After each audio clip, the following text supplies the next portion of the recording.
ranger seco das cadeiras de ferro na sala da diretoria parecia um tiro de largada para o desespero de Ana, a merendeira que estava há 20 anos dedicando a vida àquela escola e que, agora, se espremia atrás da porta do depósito, ouvindo o que não devia. A respiração dela estava presa, o corpo curvado para não denunciar a silhueta, e o suor frio escorria sob o avental, já manchado de um dia duro. Ela não estava ali por curiosidade barata. Tinha voltado para buscar o celular esquecido, mas o tom das vozes, baixas e tensas, a paralisou antes que pudesse girar a maçaneta. Eram duas vozes inconfundíveis, a de Dona Lúcia, a diretora que exalava uma falsa bondade pedagógica, e a de José, o novo almoxarife que parecia sempre flutuar pelos corredores com um sorriso excessivamente dócil. Ana já desconfiava de José. Ele tinha um jeito de olhar para o estoque de merenda como se estivesse calculando o valor de cada pacote de arroz, mas jamais imaginou que ele estaria tramando algo debaixo do nariz de todos, e muito menos com a diretora. O zumbido da conversa de repente se tornou nítido, cortante, e foi aí que aconteceu a fratura na realidade de Ana. Ela ouviu o seu próprio nome. Não foi um nome casual, um exemplo genérico. Foi Ana dito com um peso, uma intenção que congelou o sangue em suas veias, e a sentença seguinte foi ainda pior. Lúcia disse com uma frieza de dar medo que o sumiço precisa ser crível. Ninguém vai acreditar que o roubo é de R$ 200. Precisa ser algo que justifique a demissão por justa causa. A merendeira sentiu o estômago revirar enquanto o medo se transformava em uma raiva silenciosa. Justa causa. Depois de 20 anos de trabalho impecável, de madrugadas gastas cozinhando para centenas de crianças. Ela tentou racionalizar, pensando que talvez falassem de outra Ana, mas o detalhe do roubo de estoque, do inventário que deveria ser feito na manhã seguinte, fechava o cerco de uma forma cruel. A armadilha estava sendo montada para ela, meticulosamente. José respondeu com uma risada baixa, quase um ronronar de satisfação, e disse que o item escolhido era perfeito, pois já estava listado no sistema como pendente de baixa desde a semana passada, e que a assinatura de Ana na nota de recebimento era o cheque-mate. Era uma traição dupla, uma facada vinda de cima e outra de alguém que ela havia ajudado a se ajustar ao emprego há menos de 2 meses. Se você já sentiu a dor dessa injustiça cega, deixe seu like agora e venha desvendar essa escuridão aqui no Corações do Passado. O pânico deu lugar à urgência. Ela precisava sair dali, mas também precisava ouvir mais. Eles estavam finalizando os detalhes, falando sobre a hora exata que o supervisor regional chegaria para a inspeção surpresa, confirmando que a denúncia anônima já havia sido feita e que o crime deveria ser descoberto no momento em que ela abrisse o armário de frios. Ana percebeu que a momento já estava escrita e ela era a protagonista humilhada. Rastejando de volta pelo depósito, ela conseguiu sair pela porta dos fundos, o coração pulsando um ritmo de alerta ensurdecedor. Por que estavam fazendo isso? Ela não tinha inimigos abertos. Seria a pequena promoção que ela estava esperando. O aumento na responsabilidade que tiraria José da linha de frente do controle de suprimentos? A inveja, ela concluiu, é sempre o motor mais barato e destrutivo da crueldade humana. Naquela noite, Ana não dormiu. Ela repassou mentalmente cada registro, cada folha de ponto, cada assinatura. O que a nota fiscal que José havia mencionado continha? O que ela havia recebido e assinado, pensando ser apenas mais uma entrega de rotina que agora seria usada como prova de que ela estava roubando? Quando o sol nasceu, Ana estava na escola antes de todos, com a mente em frangalhos, mas com uma resolução fria. Ela precisava agir como se nada tivesse acontecido, mas seus olhos estavam famintos por qualquer sinal, qualquer detalhe fora do lugar. Ela observou José caminhando, sorrindo para todos, apertando as mãos dos professores, e aquela hipocrisia, a fez sentir náuseas. José se aproximou dela na bancada e perguntou casualmente se ela havia organizado a câmara fria, como a diretora havia pedido, com aquele sorriso de lobo que esconde os dentes. Ana sentiu que ele estava a provocando, a conduzindo para o local do crime. Ela respondeu que sim, tudo estava no lugar, mas seus olhos vasculhavam a área de armazenamento. Então, a peça final do quebra-cabeça se encaixou com um clique horrível. Não era o que faltava no armário, mas o que estava a mais. A nota que José havia mencionado era sobre o recebimento de caixas de carne que estavam fora da validade. Carne que, se descoberta, não só a faria perder o emprego, mas a acusaria de negligência criminosa com a saúde dos alunos, pois era ela quem supervisionava o descarte. Mas ela tinha certeza de que havia feito o descarte correto. A merendeira correu para o inventário, ignorando José, e viu o formulário grampeado. O documento de baixa da carne vencida havia sido substituído por um novo, com a assinatura dela, falsificada, atestando que a carne estava nos freezers e pronta para ser servida. Ana entendeu. A armadilha não era sobre roubo. Era sobre destruição pública e exposição. O supervisor regional estava chegando naquele exato momento. O que Ana faria agora, com a prova do crime pronta para ser encontrada no seu território e sem tempo para avisar ninguém? A próxima parte dessa história devastadora promete arrancar suas lágrimas. Não perca. Assine o Corações do Passado e venha comigo descobrir a verdade. O som de pneus na brita foi o tiro de largada. Não havia mais margem para pensar, apenas para reagir. O sorriso de José se alargou na cozinha, puro veneno destilado, pois ele sabia que o supervisor Manuel acabara de estacionar o carro. Ana precisava de um plano que não parecesse pânico. A inspiração veio do instinto, rotina. Ela gritou para a auxiliar que precisava urgentemente de um item essencial, a margarina, que sempre era esquecida. E correu em direção ao depósito, forçando-se a parecer apressada, não desesperada, sentindo cada centímetro da armadilha se fechando nas suas costas. Manuel, o supervisor, já estava na porta da cozinha, apertando a mão da diretora Maria, que parecia nervosa com a inspeção surpresa. Ana passou por eles como um borrão, forçando um sorriso forçado e murmurando um pedido de desculpas apressado. Ela tinha, no máximo, 30 segundos antes que Manuel pedisse para ver o inventário e a câmara fria. Entrar na câmara fria era entrar no centro da armadilha. O ar gelado chicoteou seu rosto, mas a frieza interna era maior. Ela procurou os pacotes de carne que ela sabia que havia descartado na semana anterior e que agora estavam lá, reembalados e estrategicamente colocados sob o rótulo de reserva de emergência. Não. Dava para tirar tudo daquele freezer. Era muito volume e o tempo era zero. Ela tinha que inutilizar. Com a faca de desossa que estava na bancada, ela rasgou o plástico de um dos pacotes de carne vencida, jogando-o no chão, e pisou no resto com força bruta, fazendo parecer um acidente horrível de manuseio e um erro catastrófico de higiene, mas não mais um crime de negligência. O documento era a peça-chave. Ela precisava da prova de papel. Estava grampeado no painel de controle de temperatura. Ana arrancou o papel com a assinatura falsificada, amassando-o na palma da mão e enfiando-o no bolso. Do avental sujo, sentindo o papel gelado contra sua pele, sua única arma naquele momento. Ela saiu da câmara fria, tropeçando no piso molhado de sangue e água do degelo forçado. José estava parado na porta do depósito, os olhos arregalados de surpresa e ódio. Ele não esperava que ela tomasse essa atitude radical. Ele a observou, analisando o momento da destruição que ela havia deixado para trás, tentando entender o que havia falhado no plano.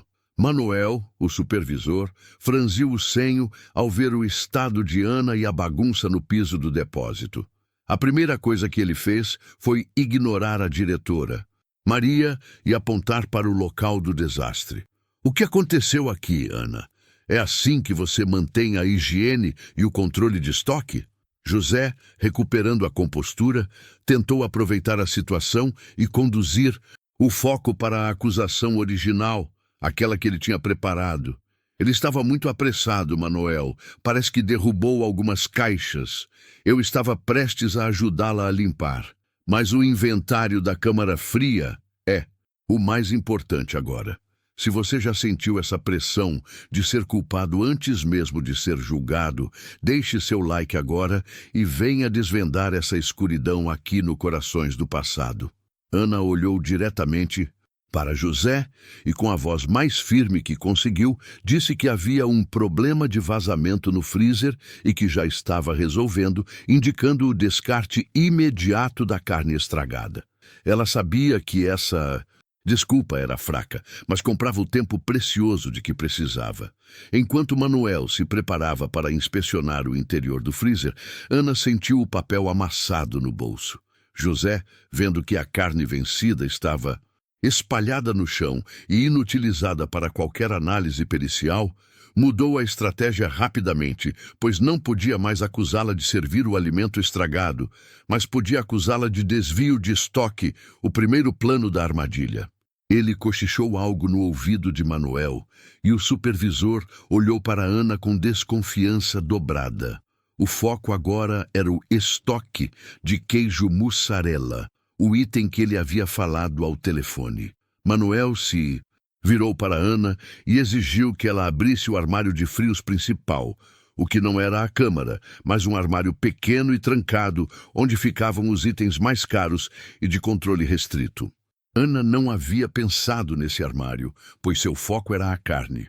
Quando ela destrancou o armário, viu que o estoque de queijo estava perfeito, mas havia um pequeno bilhete dobrado em cima dos pacotes. Um bilhete com a letra de Ana e a palavra ladrão. Eram as últimas reservas de queijo, e alguém havia preparado essa peça final de teatro com a letra dela, transformando a armadilha de negligência para furto, para descobrir o que estava escrito no resto do bilhete e quem mais estava por trás dessa crueldade. Você precisa continuar acompanhando o Corações do Passado, porque o jogo acabou de mudar e Ana está ainda mais encurralada. O pedaço de papel parecia um tapa na cara. Ana estava ali, suja de carne e suor, enfrentando uma acusação de negligência. E agora, o sistema virava o jogo para roubo, usando a caligrafia que ela reconhecia como sua, mas que tinha sido cruelmente imitada para incriminá-la sobre o estoque mais caro da escola. Manuel pegou o bilhete, desdobrando-o com um nojo teatral, e leu a palavra ladrão em voz alta, olhando de Ana para o queijo intacto e de volta para Ana, a confusão em seus olhos rapidamente se transformando em condenação. José não precisou falar nada, apenas sorriu levemente, um sorriso que durou 1 milissegundo, mas que Ana viu com a clareza de um raio. Era o sorriso da vitória garantida, porque o crime de roubo é sempre mais grave que a negligência, e o fato de o queijo estar lá só servia para provar que Ana, em pânico pela bagunça da carne, tinha desistido do furto e tentado encobrir a tentativa com o caos na câmara fria. O argumento de José era perfeito, costurando as duas armadilhas em uma história coesa de desespero e má-fé. Não fui eu quem escreveu isso, Ana conseguiu dizer, sentindo a adrenalina pulsando em suas têmporas. Isso é armação, Manuel. Não. Toquei nesse armário a semana inteira. Eu estava focada em limpar a carne estragada. Manuel balançou a cabeça impaciente. O que está na sua letra, Ana? Você escreveu ladrão e estava claro que estava planejando algo. Além do mais, você viu o desastre que fez lá dentro? Parece que você estava destruindo provas, não resolvendo um problema. Ana percebeu que precisava de ar. O ar do depósito estava pesado, saturado, de mentiras e o cheiro forte de sangue e degelo. Ela precisava sair daquele campo de visão, nem que fosse por 10 segundos para respirar, ou ia explodir ali mesmo e dar a eles o show que estavam esperando. Eu vou pegar um pano e o celular para ligar para a diretora, já que o senhor está me ignorando, ela disse, usando a diretora Maria como escudo enquanto dava um passo para trás em direção ao corredor de acesso aos banheiros e ao escritório de Manuel. Foi nesse momento, enquanto andava de costas, fingindo procurar o celular no avental, que ela passou pela porta de madeira entreaberta do pequeno escritório e ouviu, baixinho, a voz de José e outra voz, uma segunda voz, que não era a de Manuel, cochichando com urgência. Eram duas pessoas falando, muito próximas. O medo de serem pegas as obrigando a sussurrar, mas a acústica do corredor frio trouxe o som limpo até os ouvidos de Ana.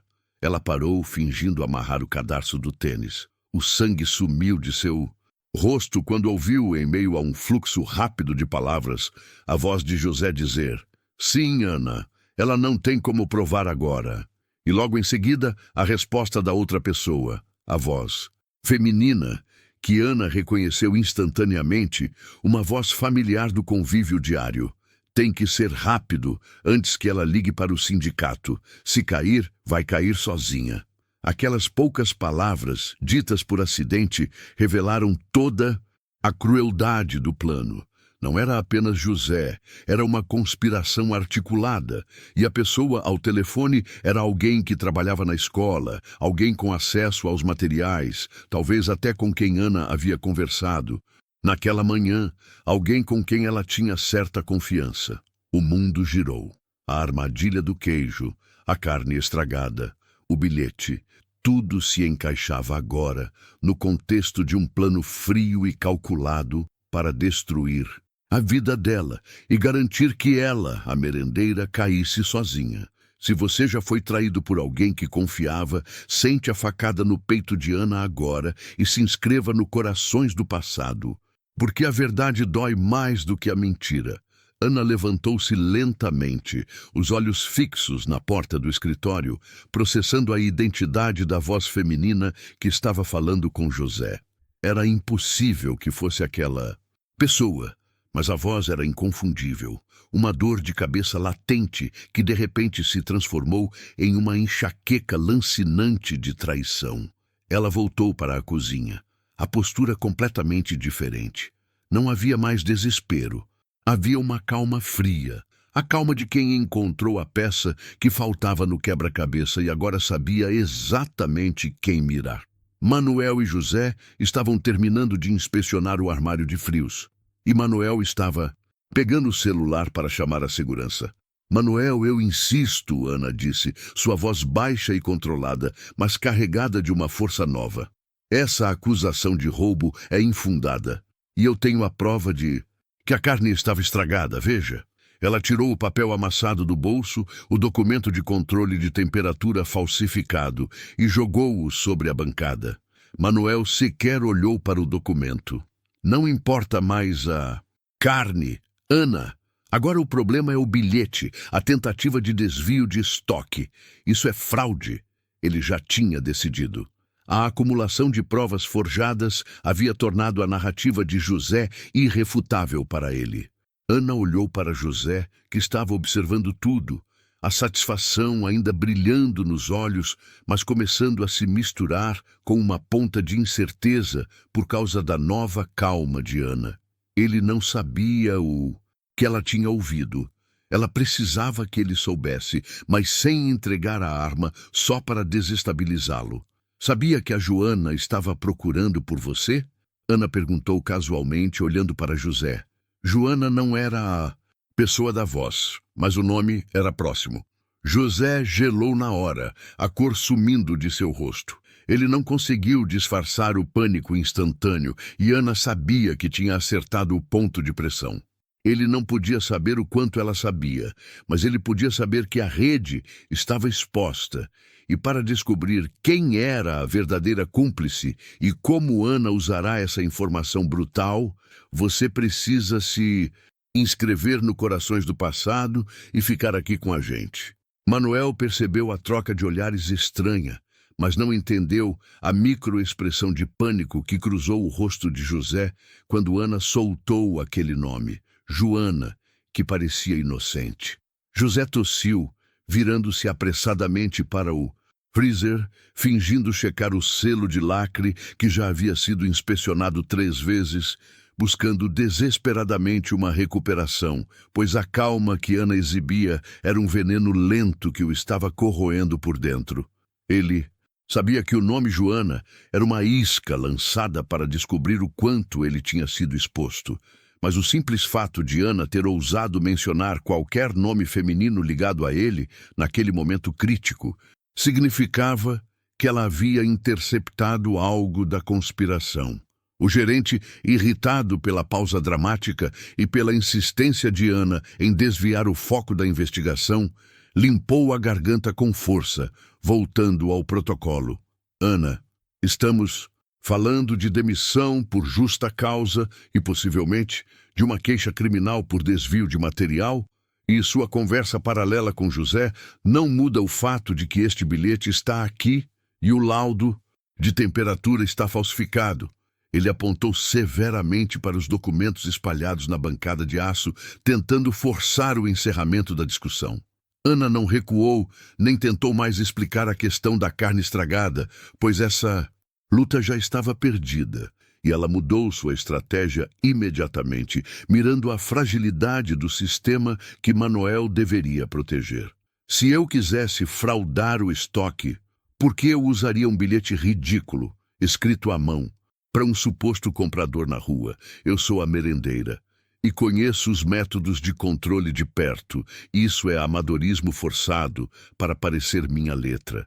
É uma armação suja de alguém que tem acesso constante ao meu posto de trabalho, de quem está aqui dentro o tempo todo e sabe como os inventários funcionam. José, sentindo que Ana estava chegando perigosamente perto da verdade sobre a fragilidade da segurança interna e quem estava por trás, interveio imediatamente com uma voz cheia de indignação forçada para descredibilizar a merendeira. Está vendo, Manuel? Ela está tentando colocar a culpa em todos, menos nela mesma. Ela é uma pessoa desesperada, inventando conspirações porque foi pega com a mão na massa. Ela está agindo exatamente como uma criminosa encurralada que sabe que o jogo acabou. Ana manteve os olhos frios e fixos em José, ignorando o gerente por um segundo crucial, para garantir que ele entendesse a gravidade do que ela sabia. Uma criminosa encurralada, sim, José, mas não sou eu quem está escondendo parceiros, nem sou eu quem está mentindo sobre ter estado sozinho na sala da diretoria hoje. E o pior de tudo, José, é saber que a pessoa que você está protegendo, que está te ajudando a me derrubar, tem o seu próprio motivo muito particular para me querer fora daqui. O que Ana pensava era no motivo da voz feminina que ela havia ouvido do corredor, percebendo que não era apenas tirar Ana do caminho para encobrir José de alguma falha anterior.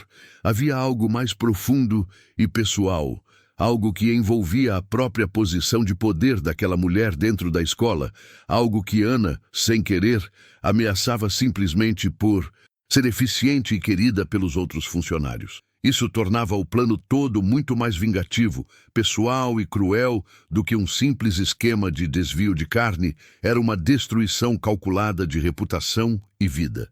Chega. Manuel pegou o telefone e começou a discar, a decisão final marcada em seu rosto rígido e cansado daquela briga.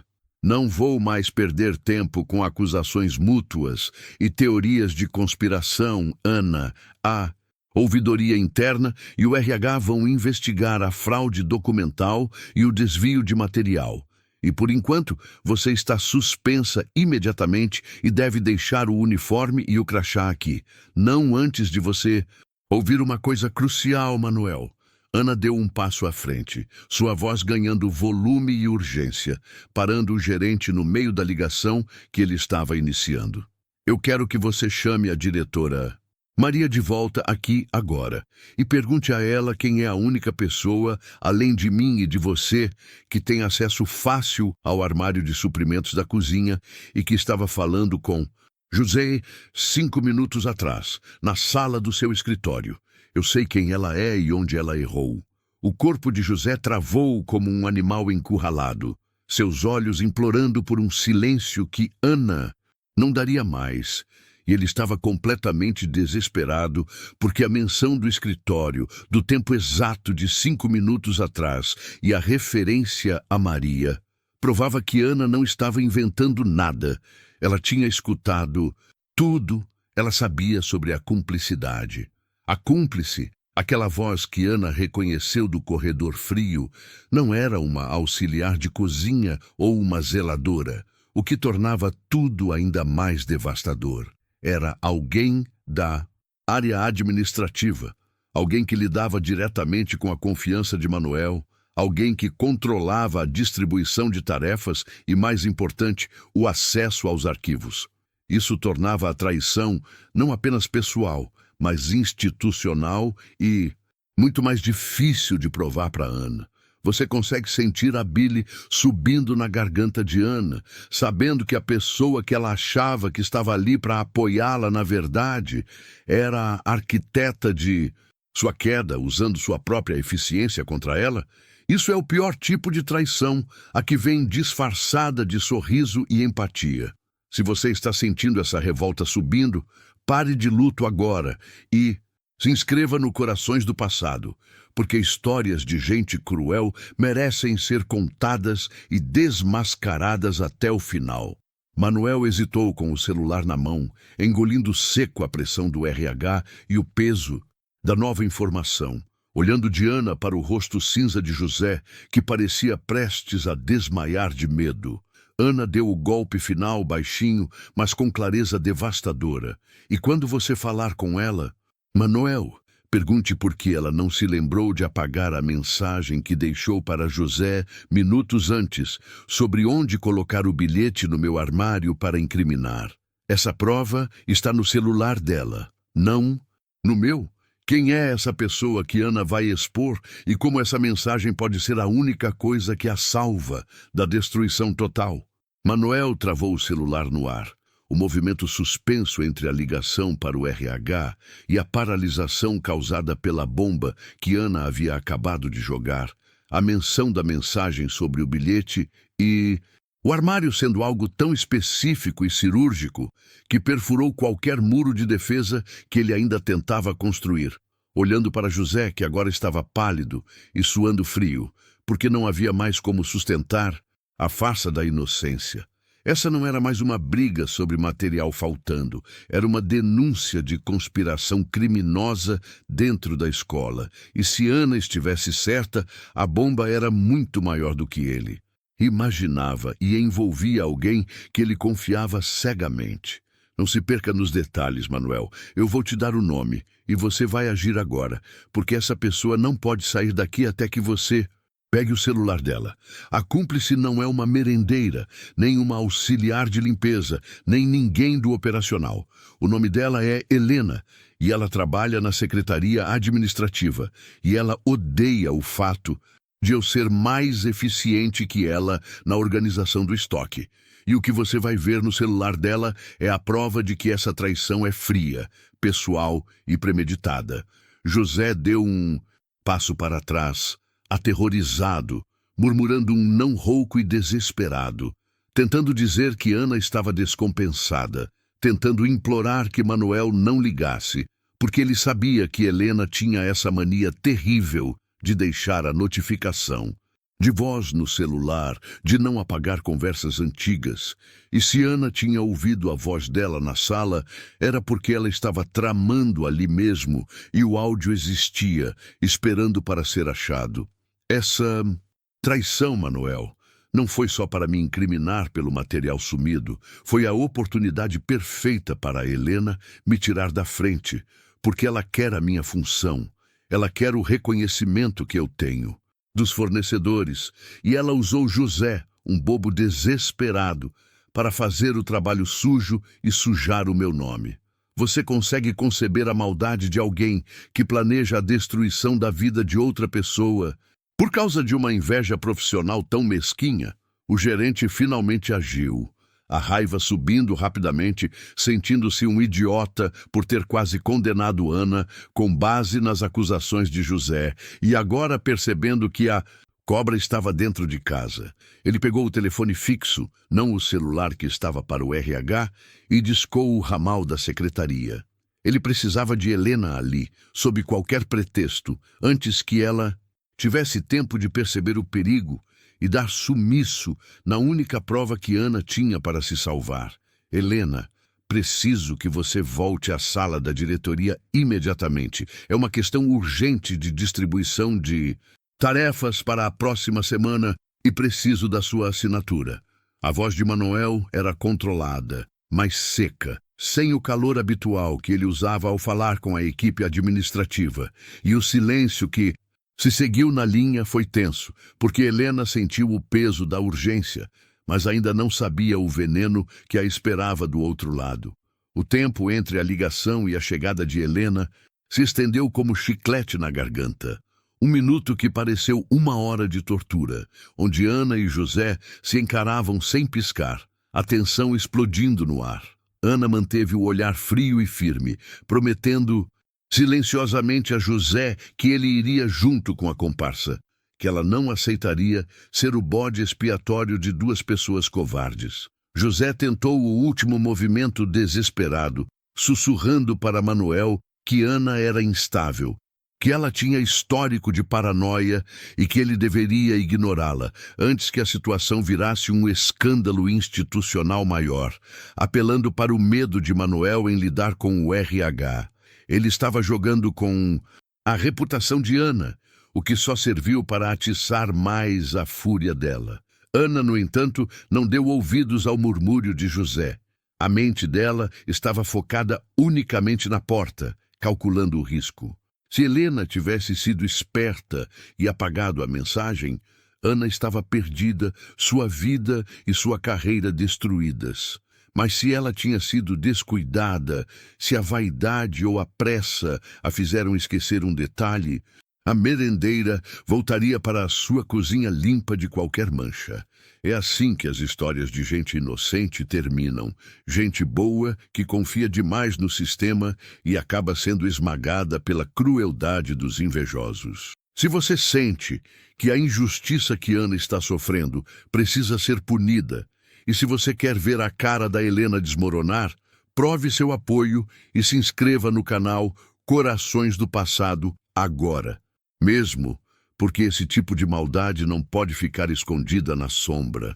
A porta rangeu e Helena entrou na sala, exalando confiança e organização, o uniforme administrativo impecável, o sorriso pronto para a reunião de emergência que ela pensava que teria com o gerente. Ela parou ao ver Ana ali, ainda de uniforme, e José, destruído no canto da sala, mas manteve a compostura profissional, perguntando a Manuel o que havia de tão urgente. Manuel, sem tirar os olhos de Helena, estendeu a mão na direção da administradora e Ana sentiu seu coração acelerar até o ponto da dor, porque o momento da verdade final havia chegado. Eu preciso que você me entregue o seu celular agora, Helena. Preciso que você me deixe conferir as suas mensagens de voz para o José de 5 minutos atrás. E a resposta que Helena der será o que decide quem sai daqui presa. Helena congelou no lugar, a máscara de administradora perfeita rachando por uma fração de segundo. Mas ela era rápida demais, a vaidade profissional, uma armadura quase impenetrável. Ela soltou uma risada curta e fria, forçada, e puxou o celular para perto do peito, agindo como se a exigência de Manuel fosse a piada mais ridícula da semana, perguntando se ele estava realmente levando a sério a paranoia da merendeira que acabara de ser pega com a mão na massa. Você está me pedindo para violar minha privacidade, Manuel, por causa de uma funcionária que está claramente instável e que se recusa a aceitar a responsabilidade Por ter deixado sumir materiais caríssimos da cozinha, disse Helena, a voz firme, mas com um brilho febril nos olhos que Ana não deixava de notar, tentando usar o medo do gerente em fazer algo fora dos protocolos e virar alvo do RH junto com a merendeira. Manuel, porém, estava diferente. Sua decepção era agora uma raiva contida. Ele tinha visto a cara de José, tinha sentido a honestidade desesperada de Ana, e ele não ia recuar agora, não depois de perceber que tinha quase jogado no lixo a vida de uma pessoa inocente. Eu não estou pedindo, Helena. Eu estou exigindo. E se o material de áudio sobre a conspiração foi enviado de você para ele, de acordo com o que Ana descobriu, então não é privacidade, é prova de crime, e a polícia pode muito bem vir buscar isso. Helena deu um passo para trás, a cor sumindo de seu rosto ao ouvir a menção direta de conspiração e polícia, percebendo que Ana não tinha apenas ouvido uma fofoca, mas tinha descoberto o esquema completo, a forma como José, o coitado, havia sido apenas um peão na inveja dela. Eu não vou te entregar meu celular, isso é ilegal. Só posso fazer isso sob ordem judicial. E você sabe que essa mulher está inventando tudo isso para se safar, Helena retrucou, tentando ganhar tempo para pensar em uma fuga. Ana não suportou mais o teatro de Helena, o jeito como ela tentava se passar por vítima. A merendeira sabia que cada segundo era vital, pois Helena precisava de um instante para ir no aplicativo e deletar qualquer rastro. Eu ouvi o seu áudio, Helena. Ouvi o tom de voz que você usou. Ouvi você dizendo para o José que era para ele dar um jeito de dizer que os produtos sumidos da cozinha eram para acabar com a minha credibilidade com o Manuel. Ana disparou, sem gritar, mas com uma precisão cirúrgica que atravessou a armadura da administradora. Nesse momento de revelação cruel, José desabou na cadeira mais próxima, o rosto enterrado nas mãos, um choro seco e de culpa atravessando a sala, porque ele não suportava mais a pressão, e sua reação silenciosa confirmou tudo que Ana tinha dito sobre o áudio e sobre a trama da qual ele participava. A traição de José não era mais uma suspeita, era uma confissão dramática e pública. Helena viu o desespero de José, percebeu que o peão tinha quebrado e que a sua credibilidade tinha desaparecido junto com ele. O pânico era visível. Num movimento rápido, desesperado e quase animalesco, ela apertou o celular e, na frente de Manuel e Ana, começou a digitar furiosamente na tela, tentando executar a única ação que lhe restava, a destruição total da prova. Ana deu um grito, mais um som de alerta do que de pavor, e se lançou na direção de Helena, instintivamente sabendo o que a colega estava fazendo, o que aquela mulher faria para proteger a sua mentira e garantir que a vida da merendeira fosse arruinada em silêncio. Larga esse celular, Helena. Você não vai apagar a minha prova, gritou Ana. A dignidade, agora trocada por uma luta física e desesperada.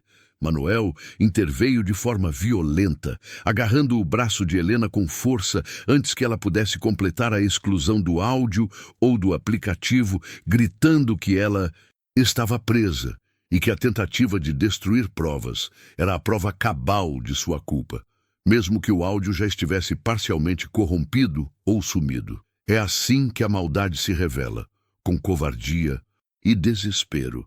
E é por isso que histórias como a de Ana precisam ser contadas em voz alta. Se você sente a mesma revolta que a Ana sentiu ao ver a crueldade e a inveja de Helena, se você quer que esse tipo de injustiça seja exposto, inscreva-se no canal Corações do Passado agora mesmo e nos ajude a mostrar que a verdade sempre vem à tona. Helena, contida por Manuel, começou a gritar, não mais em defesa, mas em ataque histérico, acusando Ana de ser uma mentirosa, de tentar roubar seu celular e de tê-la atacado, tentando reverter o jogo emocional na esperança de que o gerente ainda tivesse medo do RH e da repercussão que um escândalo institucional causaria. Mas o feitiço tinha virado contra o feiticeiro. Manuel, segurando Helena com firmeza, olhou diretamente para Ana, a merendeira, exausta e trêmula. E a primeira coisa que ele fez não foi acionar a segurança, mas afirmar: "O áudio pode ter sido apagado daqui, Ana, mas a tentativa de sumir com a prova acabou de selar a sua liberdade. E agora vamos ver o que José tem a dizer sobre quem o coagiu." O gancho. Ana olhou para José, que ainda chorava desolado, sabendo que a verdade era dele, mas sem saber se ele teria coragem de completar a confissão e se ela realmente estava a salvo. O que José faria agora que sua comparsa estava exposta e o silêncio não era mais uma opção?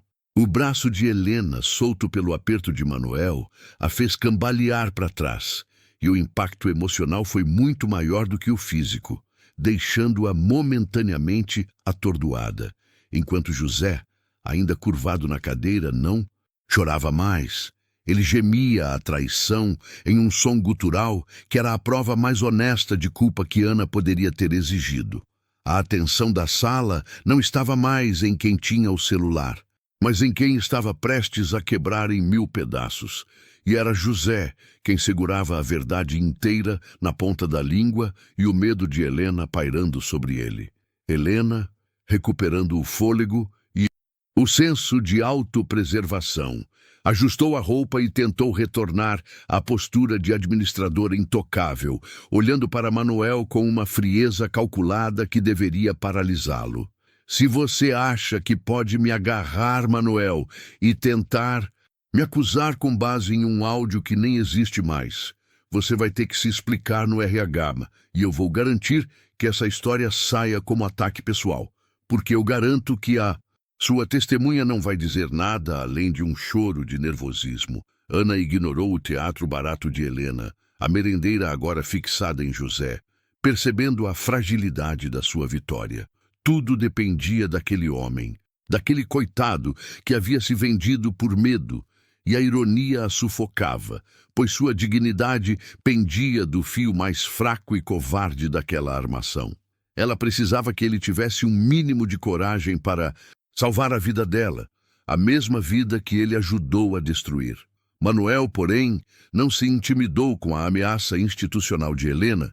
Ele respirava a indignação e a certeza de que a administradora havia cruzado a linha do irreparável. E a forma como ela tentou destruir o áudio na frente dele era mais grave do que o sumiço de qualquer produto da cozinha, revelando que a maldade dela não tinha limites. A partir de agora, o gerente pensou, era Manuel contra o sistema de mentiras que ela representava. "Não vamos falar de RH e nem de processos, Helena. Vamos falar de fraude e coação. De funcionário..." Manuel retrucou, mantendo a voz firme e direcionando seu olhar para José, ignorando completamente a presença da administradora.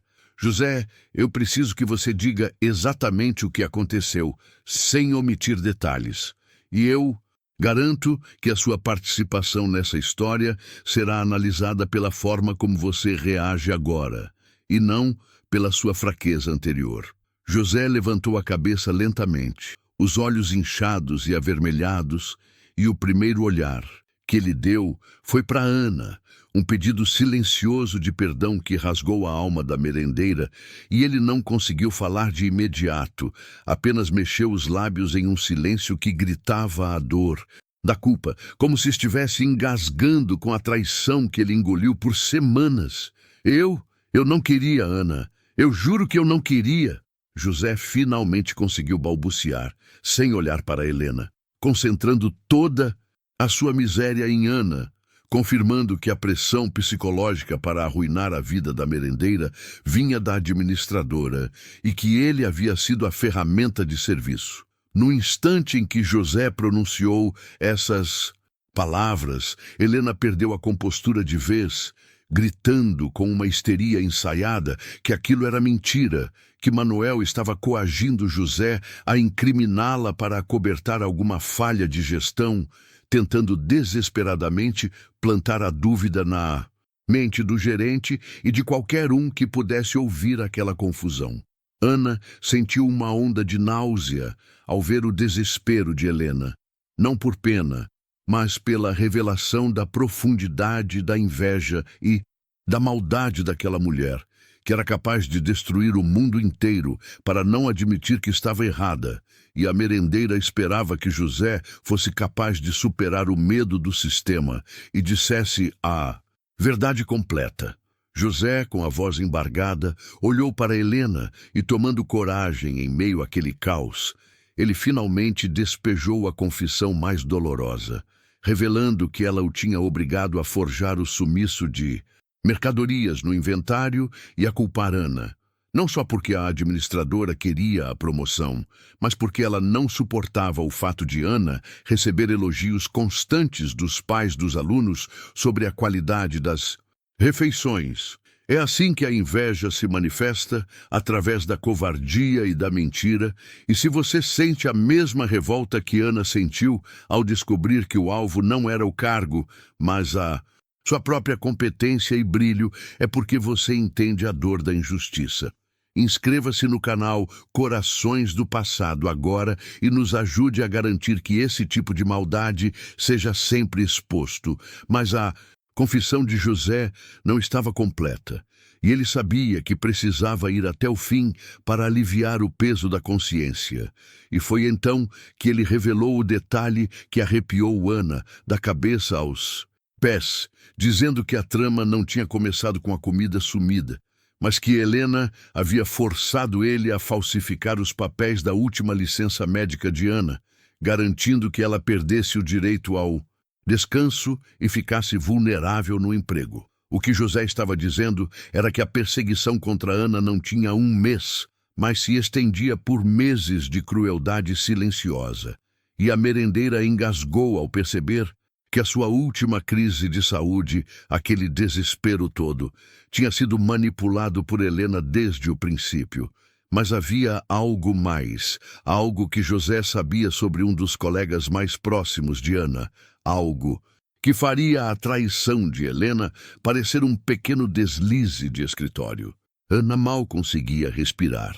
E a revelação de José sobre a manipulação da sua licença médica a atingiu com a força de um soco, tirando o ar dos seus pulmões. E ela não pensava mais no emprego ou na carreira, mas na dor física e mental que ela sofreu, enquanto Helena sorria e José cumpria ordens. E a injustiça daquela crueldade silenciosa era mais pesada do que qualquer auditoria ou acusação de desvio. Manoel, por sua vez, sentiu o sangue ferver, percebendo que a maldade ali era premeditada e fria, e ele precisava fechar o cerco antes que Helena tentasse subornar José ou fugir da sala, forçando o homem a entregar o último e mais doloroso detalhe que ele havia prometido. José, com a testa suada e os olhos fixos no chão, balançou a cabeça de forma negativa, como se quisesse apagar o que estava prestes a dizer, mas a pressão do olhar firme de Manoel e o silêncio de Ana o obrigavam a seguir em frente, e ele sabia que confessar a participação do colega de Ana era a única forma de talvez encontrar alguma redenção, ainda que fosse apenas um pequeno alívio para a alma apodrecida pela covardia.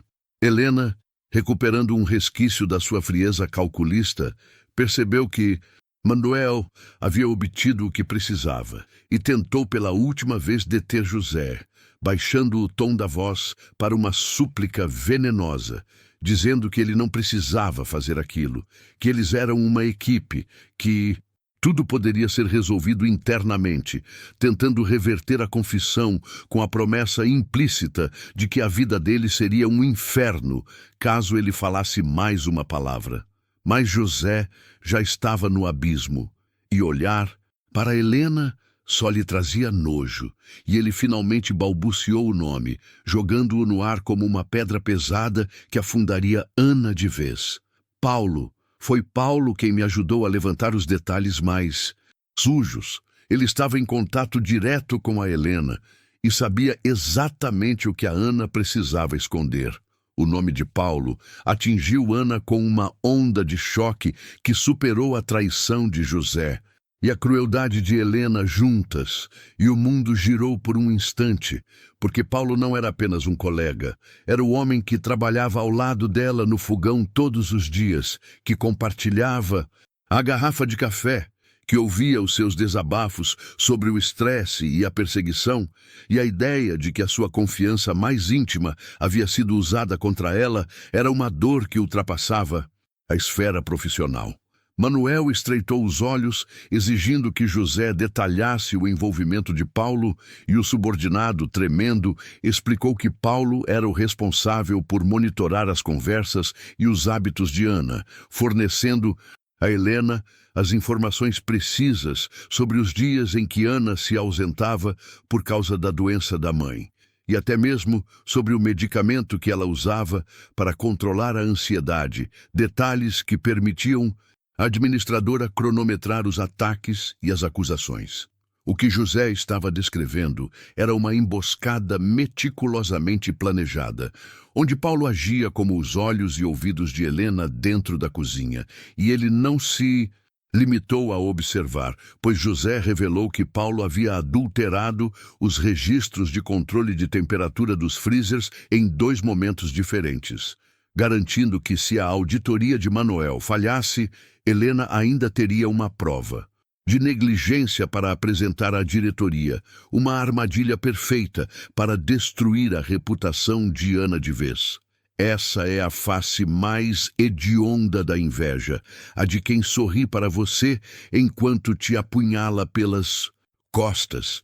E se você já foi traído por alguém que considerava família, você sabe exatamente o peso que Ana sentiu. Não guarde essa revolta. Inscreva-se no canal Corações do Passado para acompanhar a queda de quem usa a confiança como arma. A maldade de Paulo era motivada pela promessa de Helena, e José confessou, num sussurro de vergonha, que o colega de Ana havia aceitado o acordo para tomar o lugar dela assim que fosse demitida. E ele havia concordado em ser a peça central do plano de Helena, em troca da estabilidade e do salário superior, trocando a amizade de anos por alguns trocados e uma vaga garantida. Helena, ouvindo a menção da armadilha criada por Paulo nos registros de temperatura, levantou-se da cadeira num rompante de fúria descontrolada, gritando que José estava mentindo para tentar salvar a própria pele e que ela tinha provas de que os desvios de Ana eram reais. Mas Manuel ignorou o espetáculo, concentrando-se apenas em garantir que José confirmasse que a falsificação dos registros de mercadoria e a alteração da licença médica tinham sido ordens diretas da administradora. Ana permaneceu em silêncio durante todo o depoimento de José, mas não era um silêncio de fraqueza, e sim de uma fúria fria e calculada, e ela observava Helena se desmantelar em histeria, percebendo que a batalha pela verdade havia sido vencida, mas o preço psicológico era a perda de toda a sua fé nas pessoas que a cercavam, e o sabor da vitória era amargo. Manuel, satisfeito com o nível de detalhes e a coerência da confissão de José, afirmou que tudo estava gravado e que ele precisaria formalizar a denúncia imediatamente, enquanto Ana olhava para o relógio na parede, sentindo uma urgência estranha, pois Paulo, o traidor que armou sua queda, deveria estar entrando no refeitório a qualquer instante para começar seu turno, completamente alheio ao fato de que seu nome e sua ambição podre haviam acabado de ser expostos na sala da gerência. O som dos passos de Paulo no corredor ecoou na sala da gerência como uma contagem regressiva para a explosão, e a adrenalina de Ana, que estava baixa, substituída pela fúria fria, disparou novamente, porque era uma coisa ouvir o nome do seu traidor, e outra completamente diferente era vê-lo entrar pela porta com um sorriso complacente de quem acredita ter vencido. Paulo entrou na sala, despreocupado e assobiando uma melodia boba, vestindo seu avental impecável. E ele nem notou o olhar assassino de Helena, que estava encolhida na cadeira.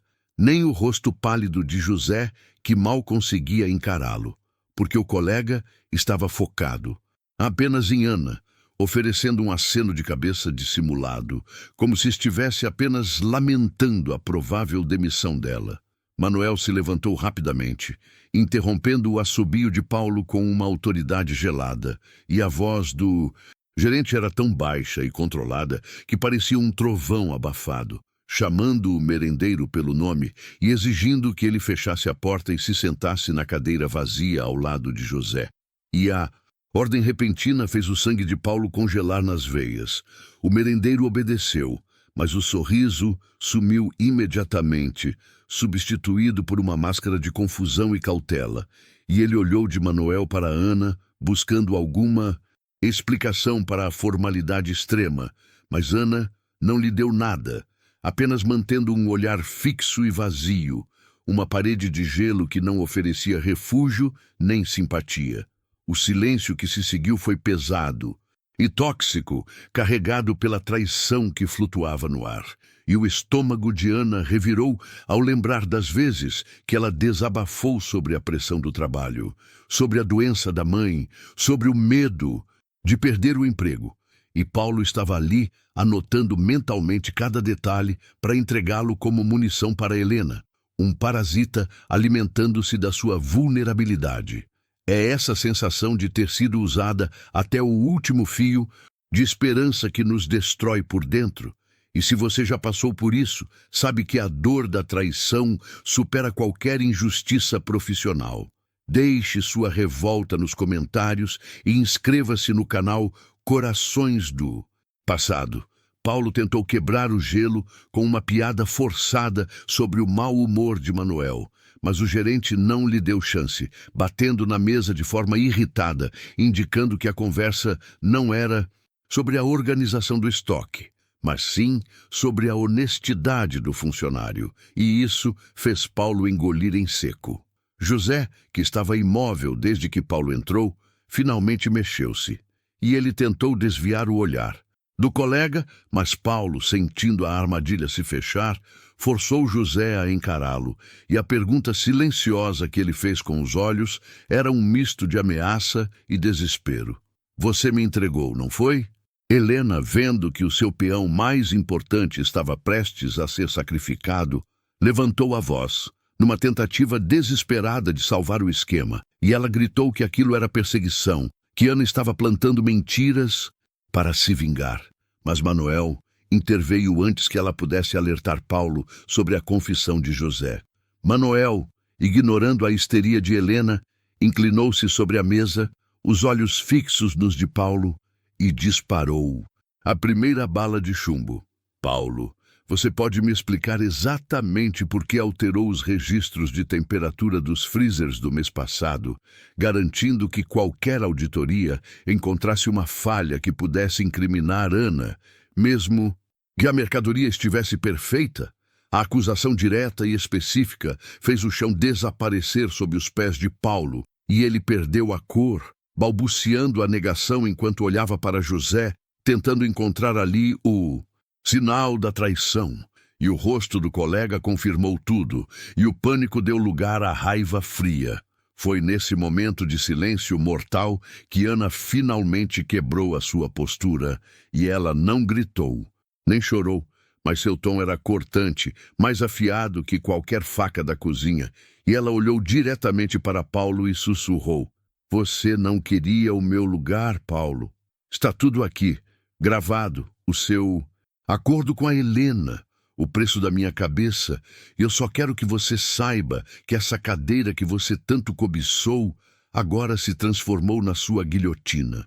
O impacto da frase de Ana foi devastador, e Paulo respirou fundo, parecendo prestes a desmaiar, sabendo que tudo o que ele construiu em segredo desmoronou em segundos. E agora não era apenas a perda de um emprego, era a mancha da deslealdade que o acompanharia. Mas o que ele faria agora, sabendo que a sua ambição custou a amizade de quem lhe ofereceu o café nos piores dias?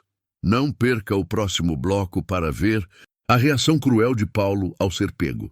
O silêncio foi estilhaçado pela risada seca e histérica de Paulo, que parecia ter enlouquecido de repente, e ele apontou o dedo trêmulo para José, com os olhos injetados de ódio, berrando que o colega era o verdadeiro parasita, o rato que vendia informação por um elogio, e que ele não tinha moral alguma para falar de honestidade, pois todos sabiam dos atestados falsos que ele tinha entregue no ano anterior, tentando desviar o foco da sua própria desgraça para a fragilidade de José. José encolheu-se na cadeira, a cor sumindo de seu rosto, mas a firmeza de Ana lhe deu a coragem necessária para se defender, e ele respirou fundo, confessando que sim, havia cometido erros, mas que aqueles erros foram sob pressão e medo, e não por ambição cruel, e que Paulo o havia forçado a assinar documentos, ameaçando revelar os segredos pessoais de José se ele não cooperasse com a sabotagem contra a merendeira. Helena, vendo que a narrativa de Paulo estava se esfarelando, interveio gritando que tudo aquilo era fabricação, um teatro de vingança orquestrado por Ana e José para encobrir suas próprias negligências, e ela exigiu saber onde estava a suposta gravação, questionando a legalidade da prova, num último e desesperado esforço para implantar a dúvida na mente de Manuel. Ana sentiu um frio na espinha ao ver a frieza de Helena, que parecia disposta a queimar o próprio prédio apenas para não ser responsabilizada. Mas ela manteve a calma e apenas acenou para Manuel, que tinha o dispositivo de gravação em mãos, e era a prova irrefutável de que o pacto de traição tinha sido selado na sala de estoque horas antes da auditoria. Mas Paulo, agora totalmente descontrolado e sem nada a perder, fez o que os traidores sempre fazem. Ele atacou o ponto mais sensível de Ana, e seu olhar fixou-se nela com uma maldade pura, e ele sussurrou que talvez a demissão fosse um favor, pois assim ela teria tempo para cuidar da mãe doente, já que todos na cozinha sabiam que ela só estava ali por desespero e que sua fragilidade familiar a tornava a pessoa mais fácil de ser descartada. Essa frase atingiu Ana como um golpe físico, e a dor não era apenas profissional, era a humilhação de ter sua vida pessoal e suas dores mais íntimas expostas e usadas como arma por alguém que ela considerava amigo. E é essa maldade que mostra o quão fundo o ser humano pode ir quando o dinheiro e a inveja falam mais alto. Se essa traição te deixou com o estômago revirado, mostre sua revolta deixando um like e se inscrevendo agora mesmo no canal Corações do Passado. Manuel, que estava observando o ataque pessoal, com crescente repulsa, bateu na mesa com força, exigindo silêncio imediato, e ele olhou de Paulo para Helena e afirmou que a discussão não era mais sobre fofocas ou problemas familiares, mas sim sobre o crime gravíssimo de adulterar registros de segurança alimentar e que a prova era digital, verificada e inquestionável. Ele então explicou friamente que a gravação mostrava Paulo e Helena discutindo o plano de sabotagem, detalhando como iriam manipular os termômetros dos freezers para simular um erro de Ana na conferência dos perecíveis, garantindo que ela fosse a única culpada por uma falha que poderia ter contaminado centenas de refeições. Paulo tentou se justificar, apelando para os anos de serviço, para a sua família, para qualquer vestígio de compaixão que pudesse haver em Manuel, mas o gerente era um homem de regras, e a traição de Paulo havia cruzado uma linha ética muito perigosa, aquela que colocava vidas em risco por ganância. Manuel não vacilou, e sua voz era a sentença final, anunciando que, devido à quebra de confiança e à adulteração de documentos vitais para a segurança da escola, Paulo estava imediatamente desligado da função e que a demissão seria por justa causa, sem possibilidade de recurso. O foco então se voltou para Helena, que empalideceu ao ver seu parceiro ser derrubado, e Manuel, informou que a participação dela no esquema estava sob investigação interna, mas que, por enquanto, ela seria suspensa de suas atividades com a proibição de acessar qualquer sistema ou falar com outros funcionários, até que o sistema jurídico decidisse seu destino. Ana observou Paulo levantar-se da cadeira, o rosto retorcido de fúria e derrota, e ele evitou seu olhar. Mas ela sentiu o peso daquele momento, a vitória amarga de ter exposto a verdade, mas o trauma de ter visto o monstro por trás de um sorriso amigo. E agora, com Paulo fora e Helena suspensa, ela estaria finalmente segura ou apenas havia desvendado uma camada mais profunda e sombria de conspiração que ainda a aguardava? O ar na sala de Manuel estava pesado, cheirando a papel, desinfetante e fracasso, e Ana observou a porta se fechar atrás de Paulo, sentindo não a euforia da vitória, mas um vazio profundo, a certeza de que a sujeira tinha sido varrida para debaixo do tapete. Mas a conspiração em si, o motivo real por trás daquele ódio, continuava ali, pairando sobre ela como uma nuvem tóxica que não se dispersava com uma simples demissão. Manuel, o gerente, ajeitou a gravata, restaurando a ordem formal da sala com um gesto seco e olhou para Ana e José com uma seriedade que ia além do profissionalismo, afirmando que a resolução daquele caso era apenas o começo de uma investigação maior sobre a segurança interna e o fluxo de informações confidenciais da escola, e que ambos, por terem participado da resolução, seriam agora pontos focais, observados de perto. Ana piscou, tentando absorver o que ele dizia, mas sua atenção foi totalmente roubada por José, que estava estranhamente parado, com o olhar fixo no chão, como se ainda estivesse ouvindo os passos de Paulo se afastando, e não havia nele o alívio que deveria acompanhar o fim de um pesadelo, apenas uma tensão palpável, uma rigidez que parecia carregar um peso esmagador. Ela deu um passo na direção dele, a voz embargada pela gratidão sincera, e sussurrou um obrigado que vinha da alma, dizendo que ele tinha salvado não só o emprego dela, mas a dignidade de sua família. Mas José recuou ligeiramente, sua reação parecendo mais um reflexo de medo do que de modéstia, e murmurou um sim sem emoção, evitando fixar os olhos nos dela. Naquele instante, Ana compreendeu que a ajuda de José não tinha sido um ato puro de heroísmo, mas uma negociação desesperada, uma fuga de uma ameaça que Paulo e Helena tinham sobre ele, e o alívio de José não era pela justiça ter sido feita, mas por ele ter se livrado da chantagem imediata, revelando que a gravação era a única moeda de troca que ele possuía. Ela sentiu o estômago gelar com essa percepção, e ela perguntou com a voz baixa e urgente o que Paulo sabia sobre ele, o que de tão grave poderia levá-lo a arriscar seu emprego e sua reputação para se proteger. E José ergueu a cabeça, seus olhos revelando um terror antigo, e ele apenas balançou a cabeça, dizendo que não podia falar mais, que o problema não tinha ido embora, apenas mudado de mãos. Helena, que até então estava sentada em silêncio de suspensão, observando a interação, soltou uma risada curta e amarga que ecoou no silêncio da sala.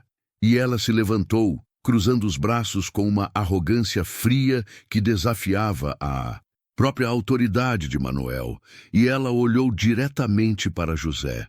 O olhar de Helena não era de raiva, era de conhecimento, e ela pronunciou as palavras como se fossem alfinetadas venenosas, dizendo que alguns segredos eram grandes demais para serem enterrados e que quando o tempo certo chegasse, a verdade sobre a real razão da cooperação de José viria à tona, e que a merendeira Ana talvez fosse a vítima, menos importante daquele jogo sujo. Manuel se interpôs bruscamente, ordenando que Helena acompanhasse o segurança para deixar o prédio imediatamente, e enquanto ela era escoltada para fora, a porta mais uma vez se fechou com um clique definitivo. Mas o rastro de suas ameaças pairava no ar, confirmando para Ana que a teia de intrigas era muito maior do que ela imaginava, envolvendo pessoas que sequer apareceram na sala. A tensão era tamanha que Ana sentiu o peso do olhar de Manuel, que agora parecia menos um juiz e mais um guardião de segredos, e ele confirmou com uma severidade chocante que a briga pela merenda da escola ia muito além de pequenos desvios de carne, mas envolvia contratos e licitações milionárias que tinham despertado o apetite de gente muito perigosa lá fora, e que eles usavam pessoas descartáveis como Paulo e Helena para fazer o trabalho sujo. Ana saiu da sala com José ao seu lado, ambos carregando o silêncio da desconfiança e da humilhação.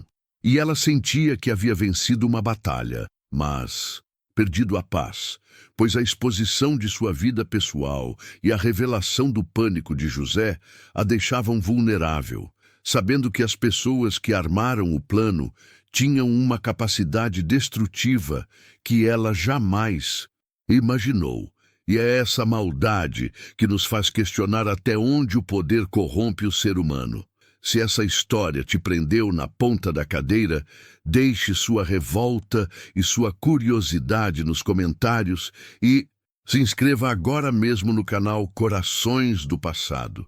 Agora livre do pânico de ser demitida, Ana percebeu que seu novo fardo era entender o segredo de José, pois ele não estava seguro.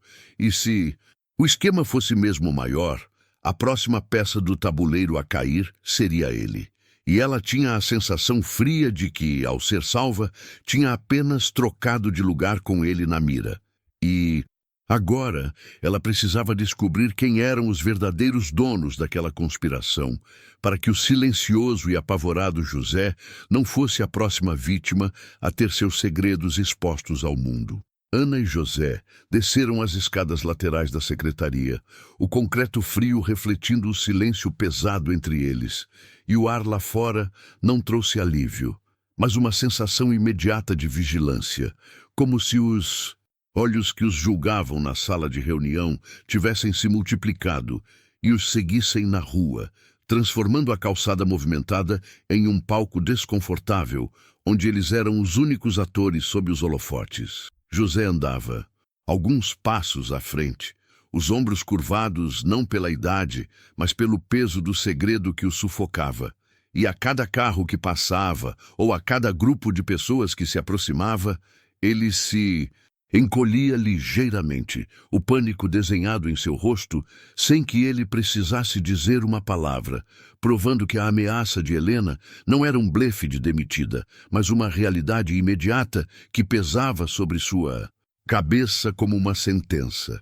Ana o alcançou rapidamente, agarrando seu braço com uma força que era mais desespero para fazê-lo reagir do que um gesto de conforto, e perguntou de novo, agora sem rodeios, o que exatamente eles tinham contra ele, porque se ela não soubesse a natureza exata do perigo, ela não teria como protegê-lo de ser a próxima peça a ser destruída por aqueles tubarões que Manuel tinha mencionado e que operavam nas sombras. José puxou o braço com um tremor visível que ele tentou disfarçar limpando a garganta e disse que ela precisava esquecer tudo o que aconteceu, que precisava voltar para sua cozinha e fingir que nada tinha acontecido naquela manhã infernal, reforçando que ele preferia enfrentar o que quer que fosse sozinho a arrastar Ana para um buraco que ela não tinha ideia de quão fundo era, e essa insistência só fez a merendeira desconfiar mais. Enquanto discutiam na calçada, uma discussão muda e carregada de urgência, Ana sentiu um flash de luz incomodando, uma sensação de metal frio, e seus olhos instintivamente procuraram a origem do incômodo, encontrando um carro escuro parado do outro lado da rua. Os vidros fumê opacos, mas a certeza de que alguém os observava com uma lente e registrava. A interação era inegável, e o carro parecia ter surgido do nada.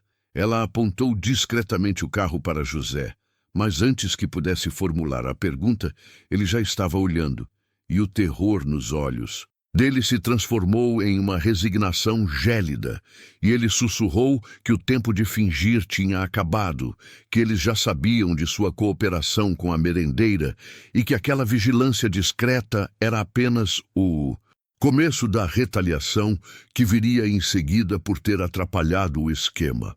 Ana ignorou o medo e a lógica, focando na revolta pura que lhe dava forças e clareza, e disse que eles não podiam ir para casa, que se o esquema era realmente de licitação e contratos milionários, como Manuel havia dito, eles precisavam de provas maiores que a demissão de 2 funcionários pequenos, e que a única chance de José era expor a cabeça da serpente antes que ela o engolisse de vez. Ela forçou José a entrar numa lanchonete suja e vazia a algumas quadras dali, onde eles podiam ficar longe da vista do carro escuro, e quando o pressionou sobre o que Paulo e Helena tinham em mãos, José finalmente cedeu um pouco. Não sobre o ato em si, mas sobre o onde ele tinha cometido o erro, dizendo que tinha a ver com a contabilidade de um serviço muito antigo, muito antes de ele trabalhar na secretaria. Ana ligou os pontos rapidamente, lembrando-se das palavras sobre licitações e desvios, e percebeu que o segredo de José não era um deslize pessoal de moral, mas uma falha contábil que, se exposta no contexto certo, poderia desmantelar uma cadeia de desvio de dinheiro que Paulo e Helena tentavam usar como extorsão para subir na hierarquia do crime. José, com a voz embargada e quase inaudível, disse que ele tinha tentado consertar o erro, que tinha desviado um pequeno valor para cobrir a falha e garantir que a empresa ganhasse o contrato sem problemas na época, mas que isso o deixou refém daquelas pessoas que perceberam o erro e o usaram para pressioná-lo a fazer o trabalho sujo. Dentro da secretaria, um pânico que o consumia todos os dias. A injustiça era de arrepiar, a forma como o desespero de um homem comum que só queria manter o emprego era transformado em arma. Distorção por gente poderosa que nunca seria punida. Pessoas que destruíam vidas por causa de números em uma planilha. É essa maldade que nos move aqui no Corações do Passado. E se você está sentindo a revolta subir por essa história que dói na alma, se inscreva agora mesmo no canal para não perder o que acontece com José e Ana. Ana respirou fundo, absorvendo toda a informação e o peso da confissão de José, e finalmente entendeu que o carro escuro não estava apenas observando José para evitar que ele fugisse. Ele estava esperando que José levasse Ana para casa, porque a próxima jogada dos verdadeiros donos do esquema não seria demitir a merendeira, mas sim atingir o ponto mais vulnerável dela. E quando ela pensou em sua casa e na sua filha Maria, o pânico que nunca a tinha alcançado na sala de reunião finalmente a dominou, percebendo que o alvo real nunca foi a sua demissão, mas sim a sua vida familiar.